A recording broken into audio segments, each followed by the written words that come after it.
The Haunted Palace by Edgar Allan Poe. In the greenest of our valleys, by good angels tenanted, once a fair and stately palace, radiant palace, reared its head. In the monarch thought's dominion, it stood there. Never seraph spread a pinion over fabric half so fair. Banners yellow, glorious, golden, on its roof did float and flow.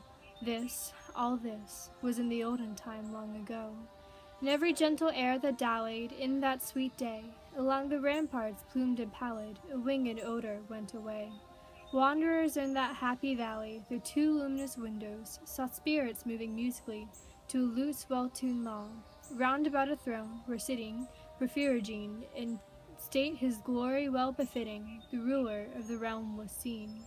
And all with pearl and ruby glowing was the fair palace door, through which came flowing, flowing, flowing, and sparkling evermore, a troop of echoes whose sweet duty was but to sing, in voices of surpassing beauty, the wit and wisdom of their king.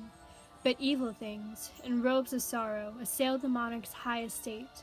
Ah, let us mourn, for never morrow shall upon him desolate. And round about his home the glory that blushed and bloomed is but a dim remembered story of the old time entombed. And travelers now, within that valley, through red-lit windows see vast forms that move fantastically to discordant melody, while, like a ghastly rapid river, through the pale door, a hideous throng rush out forever, and laugh, but smile no more. Edgar Allan Poe's poem The Haunted Palace is a ballad sung by Roderick Usher, the protagonist in Poe's novel The Fall of the House of Usher. Usher connects the ballad and his own experiences. He decides that the House of Usher is alive and inflicting tragedy and despair on his family. This is similar to the poem because in it, the ruler of the palace's mental state is reflected in the feelings of the palace he lives in. The palace becomes alive from the monarch's thoughts and emotions, and as it deteriorates, the inhabitants dwelling inside are infected with evil and sorrow like what had happened to the Usher family. The poem impacted me because of the intensity of the feeling I felt inside of it. From the poem, I was able to truly feel the raw sorrow and despair the speaker felt.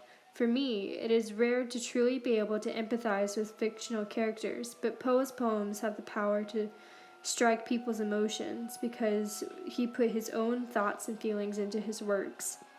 In most poems, the subject matters feel distant, but the poignancy of Poe's works strike the soul. However, his writing's ability to touch the reader is only one of Poe's unique qualities as an author. Edgar Allan Poe was arguably the founder of American Gothic literature. Unlike the popular trends of Romanticism and Transcendentalism, poems like The Haunted Palace set out a new path which combined references to nature and strong emotions with darker elements of man's capabilities for evil and the supernatural. The innovations Poe inspired in the literature world created a new facet of American literature.